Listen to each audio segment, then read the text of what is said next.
Bonjour à tous, alors aujourd'hui nous allons voir comment créer une transaction sur HubSpot. Pour vous rendre dans votre espace transaction, il suffit de cliquer sur Vente, Transaction. À cet endroit, donc, vous disposez d'une vision globale des transactions sur lesquelles vous pouvez consacrer votre attention. À partir de cet endroit, vous avez la possibilité de faire plusieurs choses. Donc, changer l'affichage. Ici, vous passez en mode tableau. Donc là, c'est le mode que vous connaissez avec les contacts qui défilent justement. Vous pouvez donc, à partir de la vue tableau de bord, déplacer les transactions d'une phase à une autre. Vous pouvez ajouter des filtres, comme sur les contacts, ou vous pouvez créer des transactions. Avant de vous montrer comment on crée une transaction, sachez qu'il ne faut pas créer des transactions à tout va. Il faut seulement créer des transactions qui ont une chance d'aboutir. Donc la planification d'une réunion est une bonne indication, ou alors si vous avez confiance dans le projet et que vous pouvez prédire une date et un montant, à ce moment-là, vous pouvez créer une transaction. Pour créer une transaction, il y a trois possibilités. Soit on passe par l'espace transaction, soit on crée une transaction via une fiche contact ou entreprise, soit on crée une transaction via un workflow. Regardons donc comment on crée une transaction via l'espace transaction. Test démo achat X. On choisit sa pipeline, donc la pipeline test, la phase de la transaction. On va dire qu'on a une présentation de planifier, un montant, 100 000 $, donc une transaction très intéressante. Le propriétaire de la transaction, donc là on va le choisir, je vais me laisser. Type de la transaction, nouvelle ou entreprise existante. On va dire qu'on est avec une nouvelle entreprise. Ici, vous avez la possibilité de rajouter différents types de transactions simplement dans les paramètres HubSpot.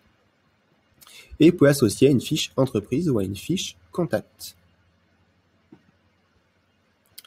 Là, on va donc créer notre transaction et on va la voir apparaître directement dans notre tableau de bord.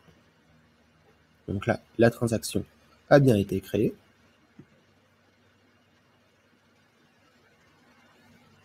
Et voilà, ma transaction a été planifiée.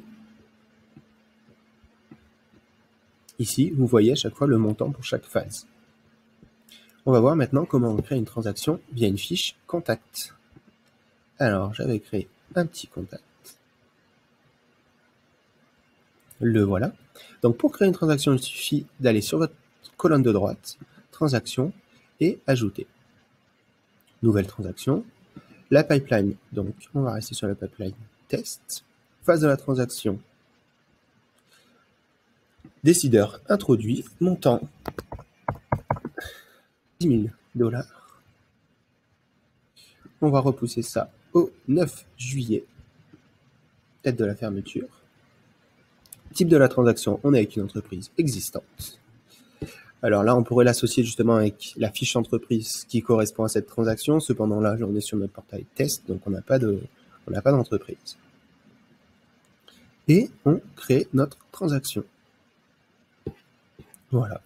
Quand on retourne du coup à l'espace transaction, nous allons voir les trois différentes transactions qui ont été créées.